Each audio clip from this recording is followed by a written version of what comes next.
MorrowInvest.com. I want to bring you a little bit of information today. We're going to go over some things here at the kitchen table. I want to start doing a couple of these. I'm sorry for the little blue square. I can't figure out how to get that thing to go away. My GoPro decided to die today, so I'll be having to get a new GoPro to get that fixed. I wanted to go over a couple of things that you guys as investors have been asking about. I've been getting questions about these things, so I wanted to go over a few things. So, Trump is our new president, and whether you like or disagree with the things that he says or does, he is our new president. So that's something that we will navigate no matter, especially if you're going to be an investor for a long-term period. You're going to have bull markets and bear markets. You're going to have ups and downs, different presidents, conservative leaders, liberal leaders. So those are just things that you're going to have to adapt to as a investor. And so I would tell you that a good investor makes money anytime. You know, you hear some people like, well, I'm just going to stick my money under the mattress, or I'm just going to stick my money somewhere and wait until this presidency is over. That's not a good way to invest. You know, you're working on an average here. So if you make nothing for 5 years and then you do really great for the next 5 years after that, you still have to average it out, right? So you're really not making that great. It would be it'd be much better for you to learn to navigate through these things, because if you're very narrowly focused, and because I have people ask, what should I invest in? And if you're narrowly focused on what you're investing in, then you're not going to be able to get all the highs and lows. Meaning that, say you only do stocks. You only do stocks in your 401k. Well, if you just have one of your automated plans where you're like, I want, growth stock mutual funds, and that's what you click, or you're like, I want my money safe, it's going to be only in money market and bonds, and you could click, and that's all you do. You never change it as the market changes, and you're just stuck into that. We call that in the investment world dollar cost averaging. Over X amount of period of time, you will on average make so much return. Well, that's great, but we're not doing that. Okay, we're doing investments. I tell people all the time that I'm not in love with real estate. I just love what real estate does for me. But if tomorrow they decided to change all the rules, change the tax breaks, all that kind of stuff, and real estate was no longer making me the returns that I wanted to make, I wouldn't be in real estate anymore. If the next thing was being a goat herder or a grasshopper farmer, that's what I would talk about, because that's where the money would be. So depending on the market, depends on what you invest in, obviously. Okay, so the investments are going to constantly change. Let me click over here just to tell you. You can see here Trump has signed that the Keystone Dakota Pipeline is going to be opened back up. Again, whether you agree with this or not, it's happening. So that's going on, and there's a lot of other things. He's very pro-jobs. And that's what he's kind of based his presidency on, and so he's already making movements to do that. Now, again, no matter what you think, one way or the other, it's happening. So the Keystone Pipeline will create at least 28,000 new jobs, and then those jobs trickle out.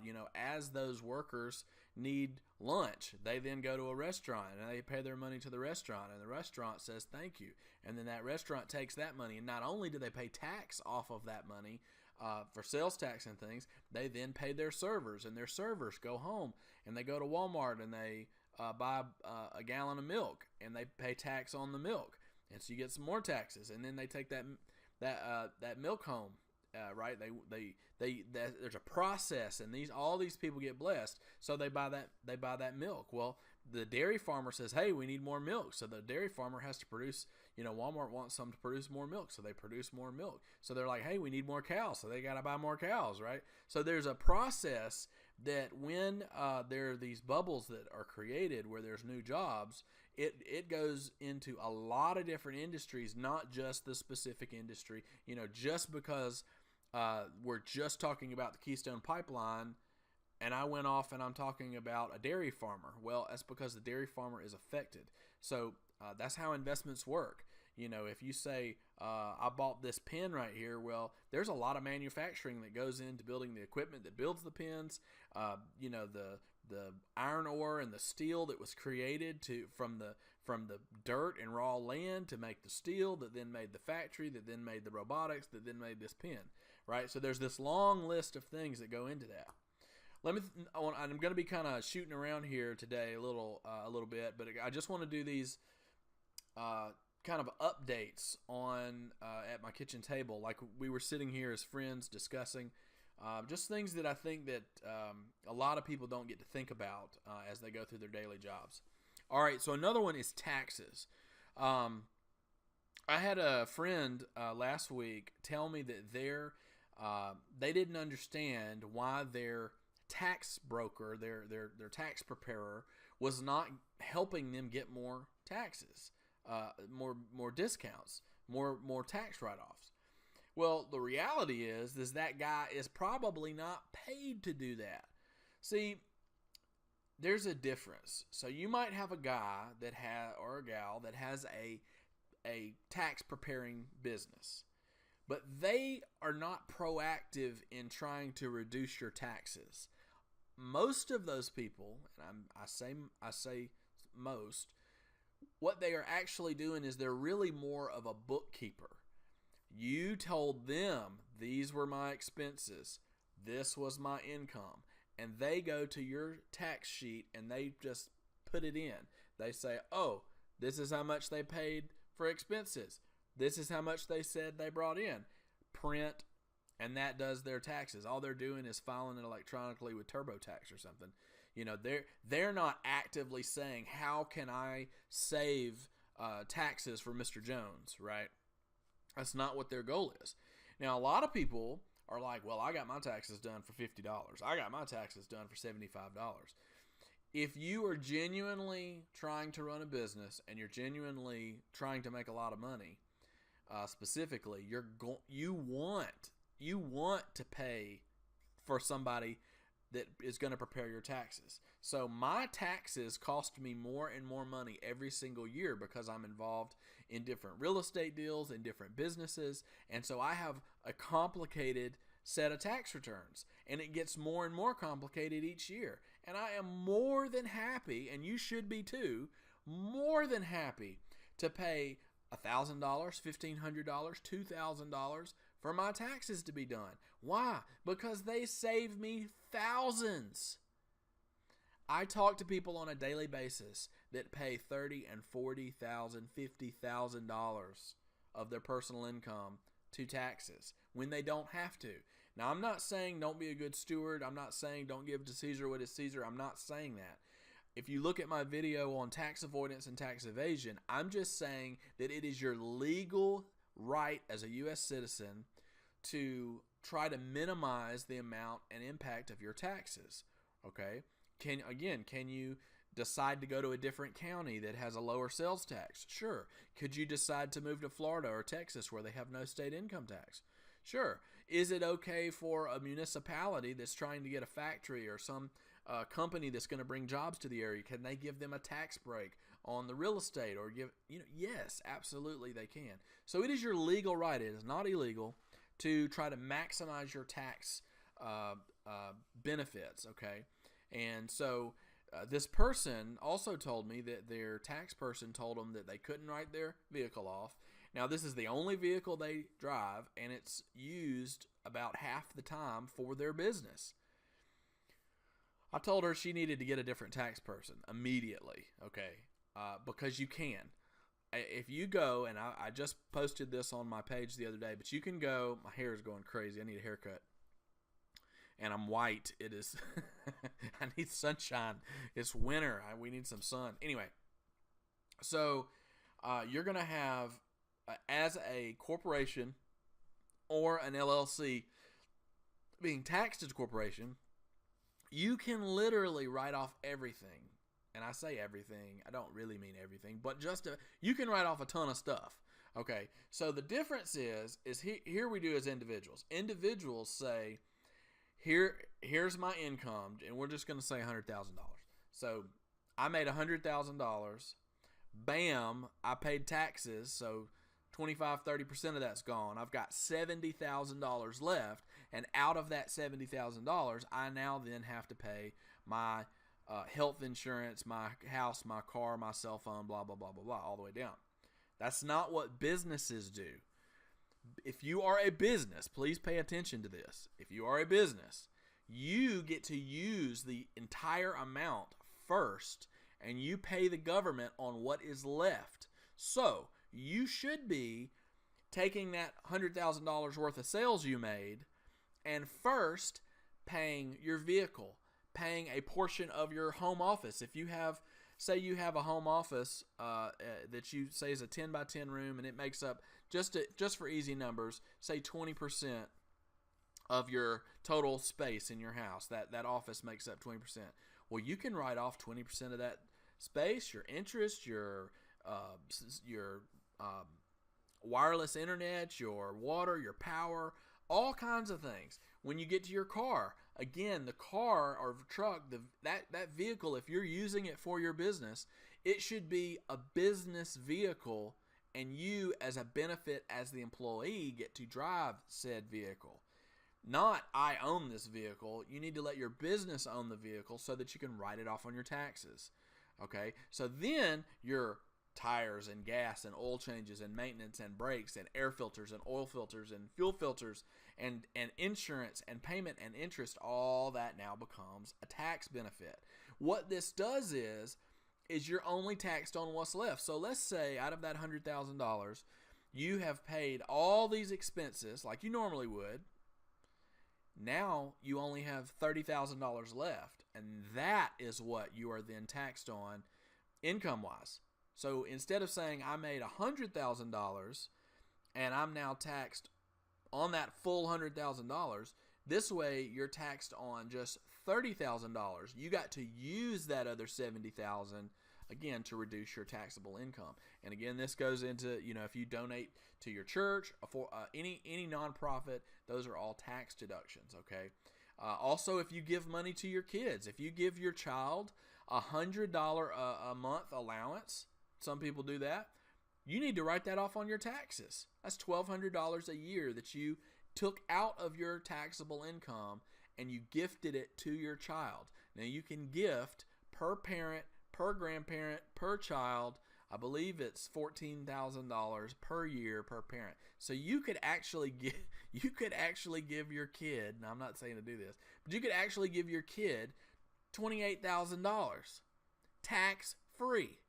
So not only do they get the money tax free, but then you as the parent, you just reduced your taxable income by $28,000. So instead, that's not what most people do. Most people pay the taxes on the $28,000, right? And then they pay the taxes on the $28,000, and then they give their kids what's left out of it. Instead, pay your kids $28,000 and write on a sheet of paper. Put the check that you wrote. Write your kid a check that I gave my kid $14,000 per parent, right? And write that off on your taxes. Now, some people think that I'm crazy or that I'm not telling the truth. Feel free to go right now, pause this video, and go over to Google and say, how much can I gift my child per year? Go ahead. Okay, welcome back. Did you do it? Did you Google it? Okay, so you can give money to your kids.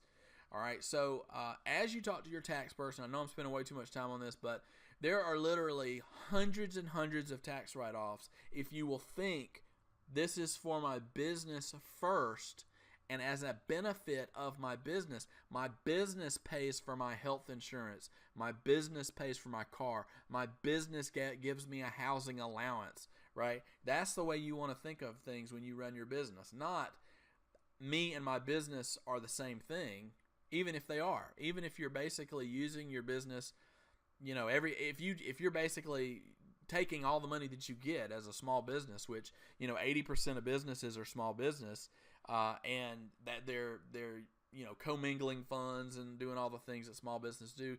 You have a lawn business, or you're a painter or whatever, right? You clean houses, you have a sitting service, all those things, right, that we do. People will just stick stuff in their personal checking account and all that kind of stuff. That's not what we want to do, right? We want to make sure that you keep this money separate. use those as a tax benefit as much as you can. And you can write off, if you buy clothes specifically for your business, if you anything that can be written off, put it on your list and talk to your tax accountant about it and say, I want to write it off. Okay. And we can talk more about that at another date. Health insurance. I know a lot of guys are worried about their health insurance. I know my health insurance went up just a few years ago. My health insurance was $108. My insurance now is $550, and of course all my buckets of money for my copays are all higher, all those kind of things, and that's single with no kids. So I know several people that are paying $2,000 and $3,000 a month to keep their health insurance. So that is definitely a factor, and I mean we're talking spending over $6,000 a year currently for health insurance, and that's if I don't go to the doctor. And as I'm getting older, I go to the doctor more often, right? So that's something to consider. Something else. Excuse me. By the way, these off brands, I don't know what the big deal about saving your ice is. My ice lasted for 24 hours. Like, I don't know how many people don't get up and get another drink in an hour, much less 24 hours. Anyway, second thing, big companies are gobbling up opportunities. Okay. So as I'm training people, they're asking me, Matthew, what do I need to do? What do I need to do? Well, you need to get busy quick, because just like we mentioned, all these baby boomers are moving and retiring. What are they doing now? They're taking their money out of Social Security, so they're now getting Social Security checks, and they're no longer putting money in to the 401ks. They've stopped putting into their 401k, and they're now pulling money out of the system.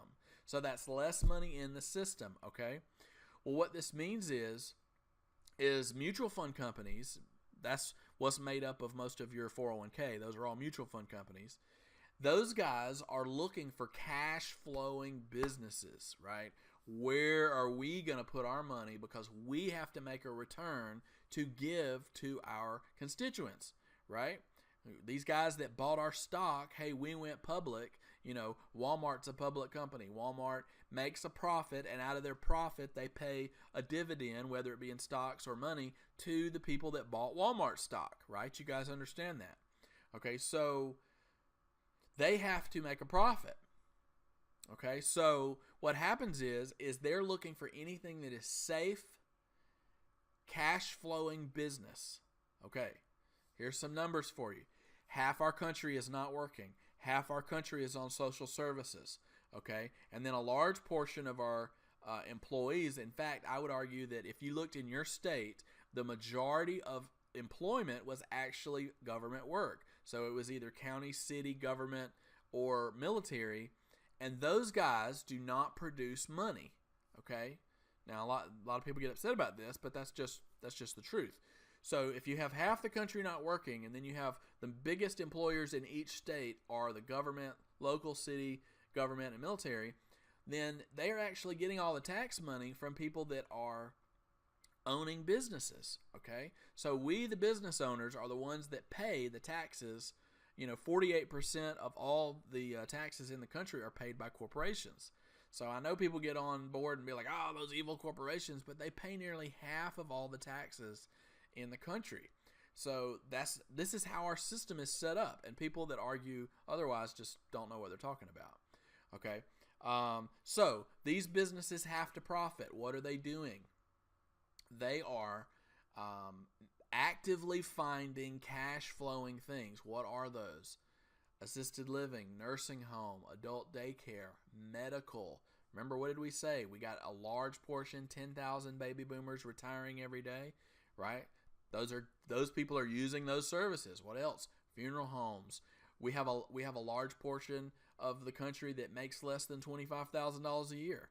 So what do they need? Low-income housing. There's not enough low-income housing in any county in the entire country. An article that I just posted a couple of days ago said so. So when they find those things, they're gobbling them up. So if you are looking around in your area, go find a trailer park. Now, I know you think, trailer parks. Trailer parks are cash cows. They make a lot of money. What else makes money? Self-storage. Self-storage makes a lot of money. Okay, so every time you see a billboard, you should say $6,000. Every time you see a self-storage, you think, well, that's self-storage, that's $70, and they have 500 units, and they're 95% full. Oh my gosh, they're making millions of dollars there, right? Look at a funeral home. I know a lot of people don't even think about funeral homes, but if you own a funeral home, every person is going to use your product eventually. Everybody dies. And it might sound a little morbid, but I guarantee you that in your neighborhood, wherever you are, if you will go and look, it will say, there'll be some funeral home that's been in business for the last 80 years. All your family members are buried there and everything, and you go look, it's the same company name, but I would be willing to bet you that there is a mutual fund company name underneath it. It might say, Johnson Family Cemetery, and then underneath it might say a Jones Brothers, company or whatever. And those are mutual fund companies. Those are these Reg Ds and other corporations that have come together to find cash flowing deals. Okay, so that's happening. Well, if they're gobbling all that up and they have large amounts of money to do so with, we as investors have to be that much smarter. And that's why I want to get down to this quick point here. All right. So number 3 is you need to be debt-free. So if you're not debt-free, you need to get there, because this is going to hinder your ability to invest. Okay, number 2, you need to invest in education.